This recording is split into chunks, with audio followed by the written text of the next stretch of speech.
या ठिकाणी टेबल तयार केला। काय केलाय? टेबल तयार केला। आता आधी आपण शब्द वाचणार आहे। चला वाचा। सलमा, सलमा, सलग वाचायचं, सलग। हा वाचा। आई, चला वाचा। मीना, पुन्हा वाचा।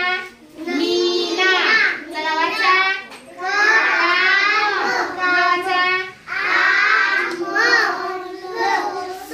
सलग वाचायचं तरच तो शब्द।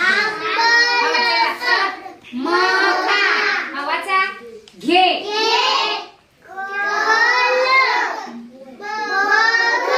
हे तीन वेगवेगळे आहेत की नाही? तीन लाईन आहेत वेगवेगळ्या आणि हे शब्द आहे। लाईन मधला एक एक शब्द घेऊन आपल्याला एक वाक्य तयार करायचे। आता बघा मी एक करणार आहे।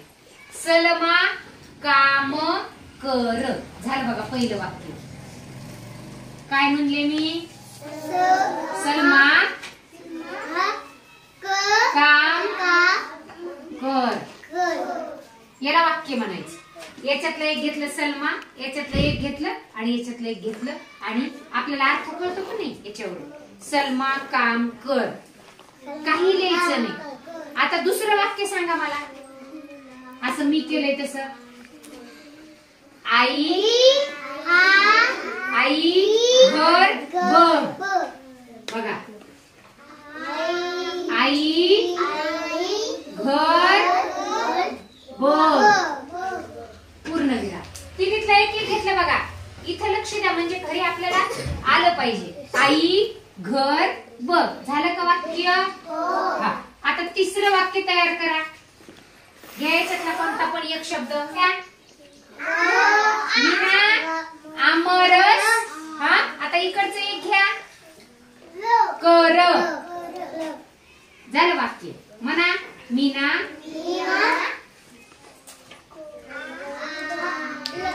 आमरस कर, झालं वाक्य। आता याच्यातले एक घ्या अजून शब्द। मिहीर, याच्यातले घ्या एक।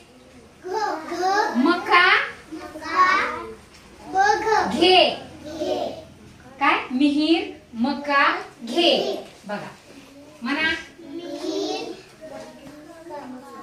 मिहीर मका घे, झालं का वाक्य? चला सांगा पटपट मग असे वाक्य। आई, अजून काय येईल बरं? आई, याच्यातलं एक घ्यायचं शब्द। कसं येईल? याच्यातला एक शब्द घेतला, आता याच्यातला एक घ्या ना। आई काम कर, झालं। पुढं आणखी मीना मका बघ, झालं वाक्य।